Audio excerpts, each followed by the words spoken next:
Alentada por los procesos económicos, sociales y culturales que se desencadenaron a partir de los años 70, la sociedad mexicana comenzó a transformarse rápidamente.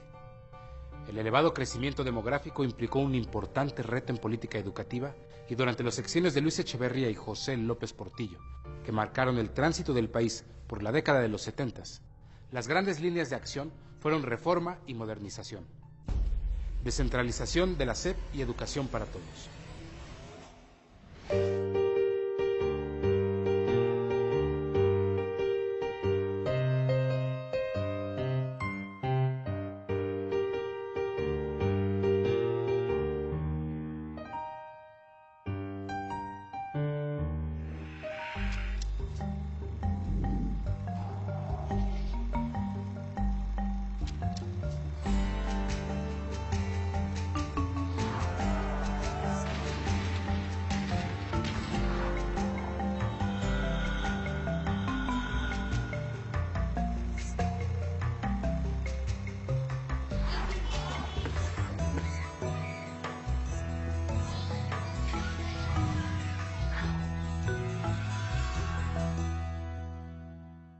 Esta es la historia de la educación en México durante las últimas décadas del siglo XX, marcadas por grandes retos como atender a un creciente número de estudiantes en todo el país y la búsqueda de un modelo educativo acorde a una nueva realidad.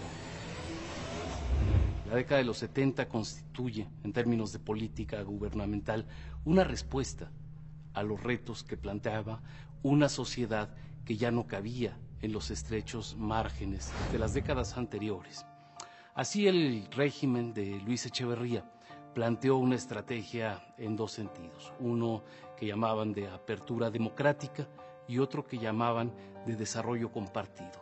Todo eso fue la base, la plataforma sobre la cual se implantó un esquema de reforma educativa muy característico del echeverrismo, un esquema aperturista, un esquema democratizante, según algunos, pero también, y esto hay que destacarlo, un esquema de contención política.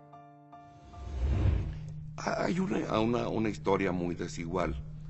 De hecho, en muchas entidades del país, los gobiernos fueron creando y fortaleciendo sus propios sistemas educativos. Los secretarios de Educación Víctor Bravo Aúja, Porfirio Muñoz Ledo y Fernando Solana trabajaron para establecer un Plan Nacional de Educación. Se actualizaron los programas de estudio, los métodos de enseñanza y se reformularon los libros de texto gratuitos. Se incorporó el estudio de las matemáticas a través del método de conjuntos y se le dio impulso al estudio de la ciencia.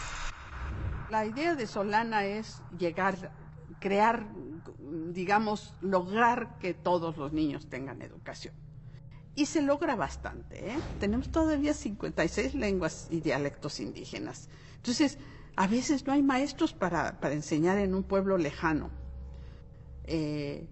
Bravo Aúja pensó en eso porque, pues, siendo de Oaxaca, pues él pensaba mucho en la educación indígena. La modernización que se implementa en los 90s es más bien una vuelta, como le llaman en Estados Unidos, una vuelta a return to the basics, es decir, a lo básico.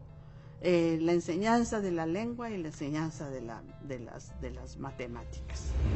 Toda la línea central, me parece, es alcanzar a una población que históricamente no había sido cubierta por el servicio educativo. Si bien los 60 presentan los avances enormes derivados del plan de 11 años, hay todavía un rezago muy grande, sobre todo en enseñanza secundaria, por referirse a lo básico, y a una educación superior que crece con relativa modestia. El gran imperativo de la época, primero, es crecer en un mecanismo muy difícil, porque hay una carrera entre la expansión de la cobertura escolar y la expansión demográfica de los grupos de edad más jóvenes.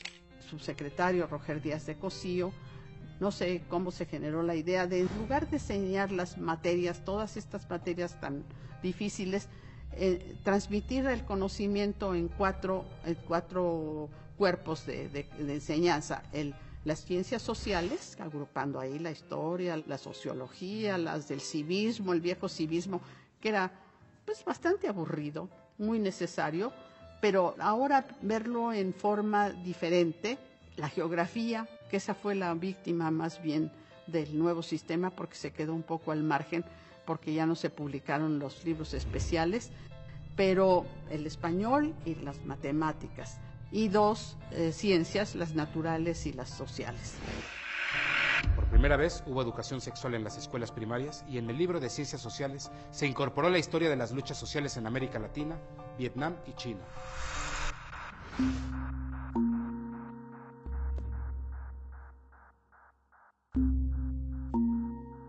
Todo ello genera una gran inquietud en sectores conservadores de la sociedad mexicana, pero embona de una manera muy interesante en el esquema reformista que plantea Echeverría.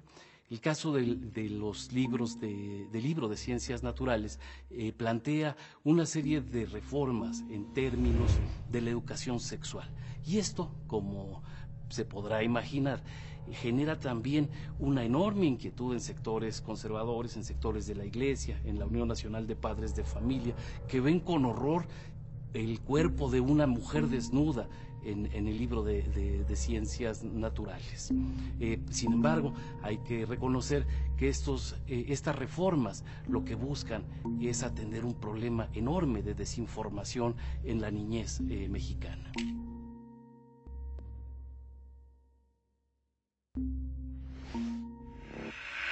En el nivel medio superior, las instituciones existentes ya no eran suficientes para atender una creciente demanda.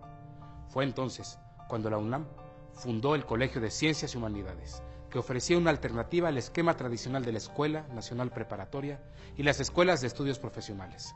Al mismo tiempo, en el Instituto Politécnico Nacional, las vocacionales se transformaron en centros de estudios científicos y tecnológicos que ofrecían títulos intermedios.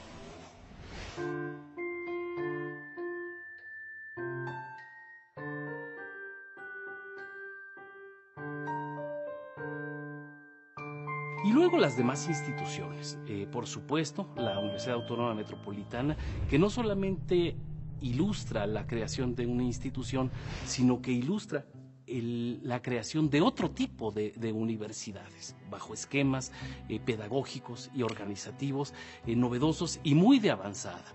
No olvidemos el Colegio de Bachilleres, por ejemplo, pero también quisiera señalar otras instituciones en el interior de la República, la Universidad Autónoma de Chiapas, la Autónoma de Ciudad Juárez, la Agraria Antonio Narro, en fin, es una verdadera explosión de instituciones educativas que ilustran un esquema realmente muy positivo y muy benéfico de entrada para la sociedad mexicana.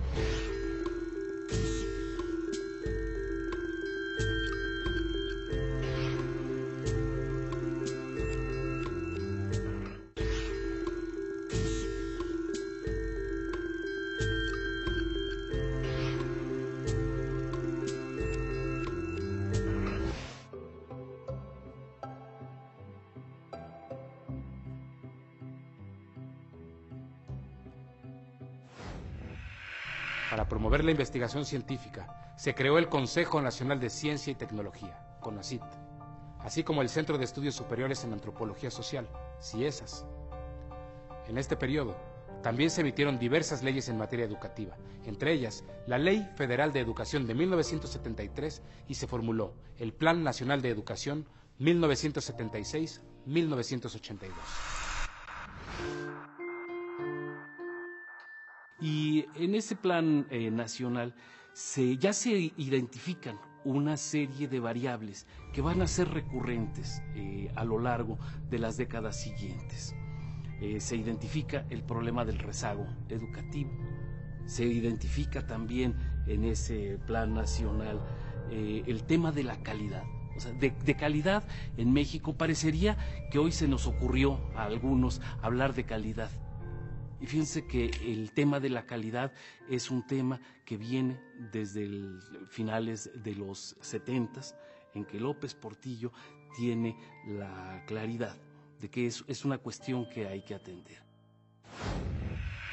La Iberoamericana Fue la primera universidad privada en ofrecer carreras humanísticas, que hasta mediados del siglo XX solo se podían cursar en la UNAM u otras universidades públicas.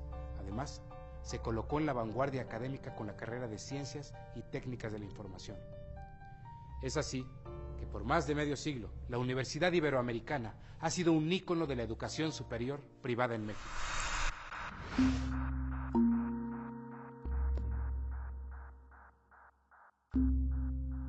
Podríamos decir que la educación privada siempre ha existido. A veces se le ha llamado privada, a veces se le ha llamado particular. Pero desde tiempos de la colonia existían maestros particulares que daban clases especiales a los niños. Sin embargo, en los términos en que la conocemos ahora, como educación particular o privada, se remonta más bien hacia principios del siglo XX, cuando hay una real separación entre lo que es la educación oficial, la impartida por el Estado, y aquella que van a impartir los particulares, pero fundamentalmente las órdenes religiosas. Creo que es ahí cuando realmente se construye este concepto de educación particular o privada. A finales del siglo XIX, la escuela privada era una alternativa a la escuela estatal, influida por la filosofía positivista y atea. Aunque durante el Porfiriato la educación se mantuvo en manos del Estado, se hicieron concesiones a las escuelas confesionales. Distintas órdenes religiosas se establecieron en México y fundaron escuelas de nivel primaria, secundaria y preparatoria.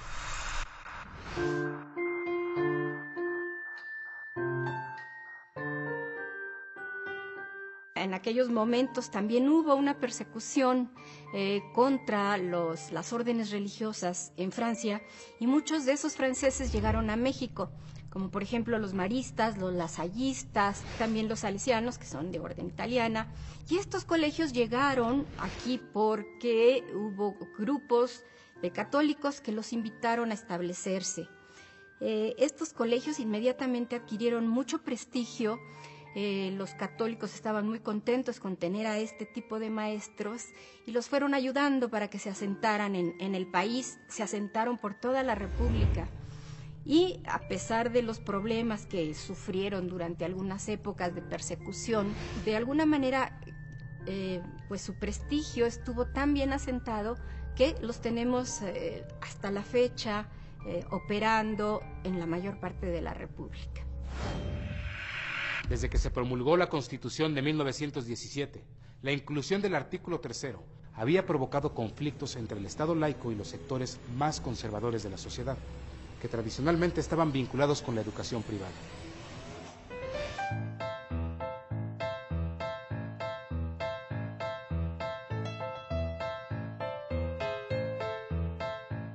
Pues creo que sí, fue un parteaguas muy importante. Buena parte de la educación que se impartía tenía una fuerte connotación religiosa. Aún en la educación oficial existía la materia de religión.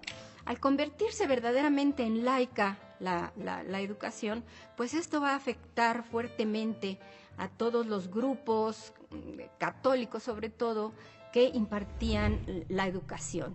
Y bueno, esto va a crear un malestar muy profundo en estos grupos que van a estar luchando porque esta laicidad de alguna manera se elimine.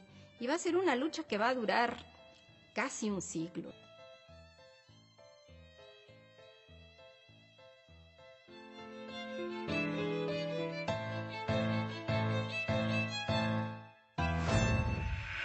En 1917 nació la Unión Nacional de Padres de Familia, una organización de abogados católicos que en las décadas siguientes se abocaría a defender la libertad de enseñanza.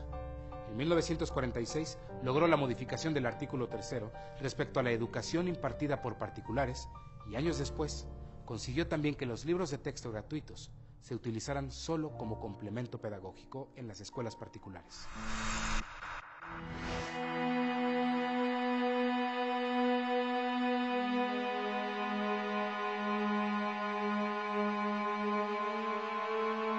Los libros de texto gratuito que pues finalmente fueron un regalo a los niños de México, sobre todo a las clases más necesitadas que no tenían manera, ¿no?, de tener ningún otro tipo de texto.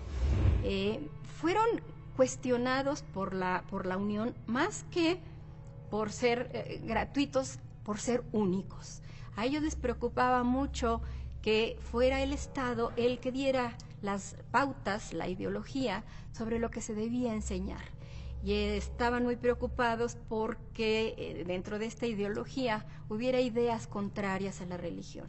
Se manifestaron en contra de que pudieran darse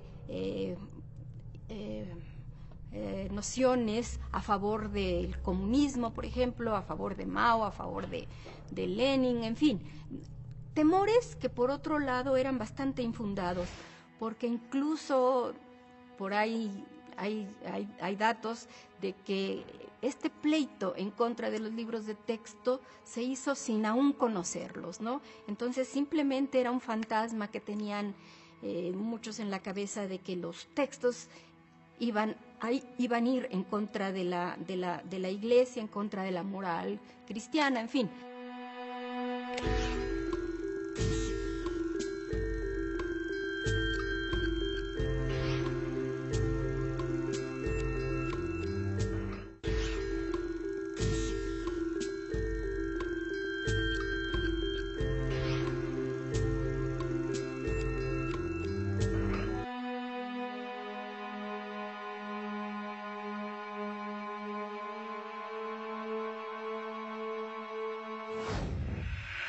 Además de los colegios católicos en México, existen escuelas particulares, laicas y mixtas de larga tradición como el Colegio Americano, el Colegio Alemán, el Liceo Franco-Mexicano y los que fundaron los refugiados españoles como el Colegio Madrid y el Luis Vives, cuyos alumnos durante muchas generaciones han recibido educación de excelencia, además de tener la ventaja de estar en contacto con el idioma y la cultura de otros países. La Universidad Pedagógica Nacional, con unidades y subsedes en todo el país, se fundó para formar profesionales con conocimientos, estrategias y modelos pedagógicos para atender el sistema educativo nacional. Al mismo tiempo, el Consejo Nacional de Fomento Educativo empezó a ocuparse de las zonas rurales y marginadas. La enseñanza se descentralizó con la Red de Colegios de Educación Profesional Técnica, CONALEP. Se estableció el programa Primaria para todos los niños. Y para tratar de disminuir el analfabetismo, la SEP llevó la educación bilingüe a las regiones indígenas. Sin embargo, al comienzo de los años 80, los diagnósticos determinaron que el 17% de la población mayor de 15 años era analfabeta. Mientras tanto, el Sindicato Nacional de Trabajadores de la Educación, el CENTE, se fortalecía cada vez más. El CENTE entró casi desde su fundación en un esquema corporativo muy fuerte, es decir, promover una casta burocrática que se responsabiliza por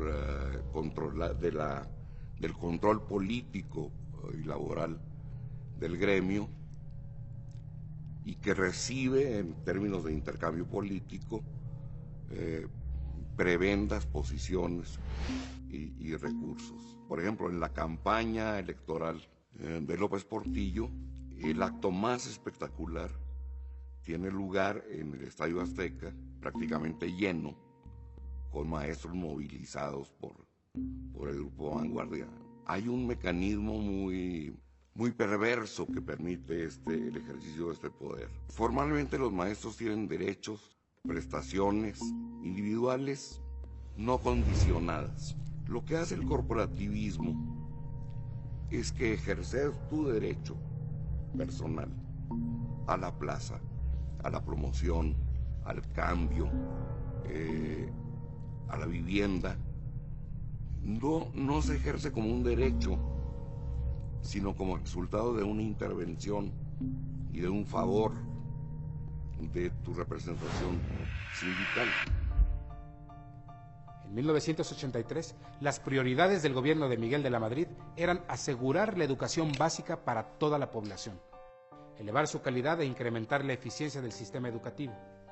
Entre los proyectos estratégicos propuestos para la educación básica, que integraba preescolar, primaria y secundaria, estaba la formación de profesores de educación normal y de directivos de planteles escolares, además del mejoramiento de la educación bilingüe y bicultural. Sin embargo, la intención gubernamental sobre planes y programas educativos se puso a prueba por la crisis económica y el impulso al modelo macroeconómico que reducía el gasto social y frenaba el impulso a la educación. Además de la crisis económica, el gobierno de Miguel de la Madrid tuvo que enfrentar el derrumbe o afectaciones a miles de edificios escolares por el sismo del 19 de septiembre de 1985. Al llegar a la presidencia a finales de los años 80, Carlos Salinas de Gortari instruyó al secretario de Educación, Manuel Bartlett Díaz, para que realizara la gran transformación del sistema educativo, que formaría parte del Plan Nacional de Desarrollo 1989-1994, del cual se desprendería el programa para la modernización educativa. Para este programa se plantearon 3 grandes objetivos: mejorar la calidad de la educación, descentralizarla y fortalecer la participación de la sociedad en el quehacer educativo. En 1989, el presidente Salinas de Gortari aprovechó las movilizaciones de los maestros disidentes del CENTE para desplazar al líder Carlos Jongitud y dejar el sindicato en manos de Elba Ester Gordillo. La maestra, como se le ha conocido desde entonces, heredó un sindicato fuerte que tenía un enorme poder sobre las plazas de los maestros, que se heredaban o se vendían, y un gran control sobre los directores y supervisores de las escuelas. Viene a sustituir a un líder desgastado con el cual han empezado a haber tensiones. Le ofrece el control del sindicato, el cual ella asume de una manera impresionante, porque crecerá, como se sabe hoy, a alturas insospechadas. Y Salinas dará una imagen en esos primeros años de su gobierno de un presidente que no pacta con truanes, que no pacta con gángsters. Usa un discurso renovador, pero en los hechos no modifica para nada, incluso lo depura, lo fortalece, mete sangre nueva al control sindical. De manera que cambiar simplemente la figura representativa o incluso el núcleo de control no altera, si no hay otras acciones, la naturaleza de este sistema de dominación.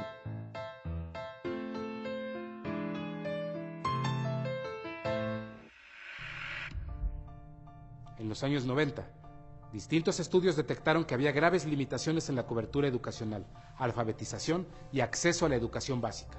Los resultados de las evaluaciones también dejaron ver que en las escuelas de educación básica no se proporcionaba a los alumnos un conjunto adecuado de conocimientos, habilidades y capacidades para contribuir a su desarrollo en un mundo cada vez más globalizado. Al mismo tiempo, la Secretaría de Educación Pública creó instituciones culturales en todo el país, le dio impulso a la educación a distancia, modernizó instalaciones escolares, creó el Conaculta, abrió museos regionales, actualizó los libros de texto gratuitos, declaró obligatoria la educación secundaria, realizó campañas de alfabetización, fomentó la lectura, le dio impulso a la cinematografía y la investigación y promovió la cultura mexicana en el extranjero. Durante el gobierno de Ernesto Zedillo, el último del siglo XX, con la consigna de la educación al servicio del desarrollo, se volvieron a asumir compromisos de reorganización del sistema educativo a través de la reformulación de programas, materiales y contenidos. El discurso gubernamental puso gran énfasis en la educación de calidad. Se creó el Sistema Nacional de Evaluación y la SEP intentó consolidar la descentralización de los servicios educativos.